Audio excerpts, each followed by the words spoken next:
Welcome to episode 2 of Roots and Roads, and today we are exploring Bangladesh.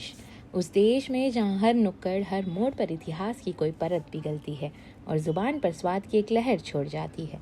ये सिर्फ भूगोल नहीं, ये यादों की एक ज़मीन है। बांग्लादेश जो कभी एक भाषा आंदोलन की आग से निकला था, जिसने 1971 में अपनी आज़ादी के लिए आवाज़ उठाई और उस आवाज़ के साथ जुड़ी थी कई सांस्कृतिक विरासतें, जिनमें से एक है यहाँ का लोक व्यंजन दालपूरी। दालपूरी सिर्फ एक स्नैक नहीं, यह उस भूख की तसल्ली है जो खेतों से लौटे मजदूरों को मिलती थी।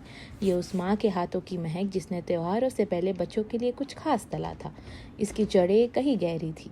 बांग्लादेश के ग्रामीण जीवन, स्त्रियों की रसोई की दुनिया और रोज़मर्रा की कठिनाइयों में ढूंढी गई रचनात्मकता में। इस डिश की शुरुआत सस्ती और सुलभ चीज़ों से हुई थी, जब चने की दाल और आटा जैसे सामग्रियों से कुछ स्वादिष्ट बनाया गया। लेकिन धीरे धीरे ये व्यंजन गांव से निकलकर शहरों की गलियों में पहुंचा और फिर स्ट्रीट फूड का वो हिस्सा बन गया जो अब पहचान बन चुका है। कभी रामू बाजार की भीड़ में, कभी सिलहट की सुबहों में, तो कभी ढाका यूनिवर्सिटी की कैंटीन में।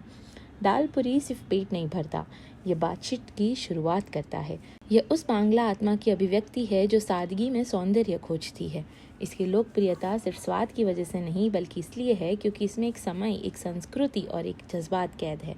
जिस तरह बांग्लादेश ने अपने अस्तित्व की लड़ाई लड़ी, ठीक वैसे ही इस देश ने भी हर सामाजिक वर्ग में अपनी जगह बनाई।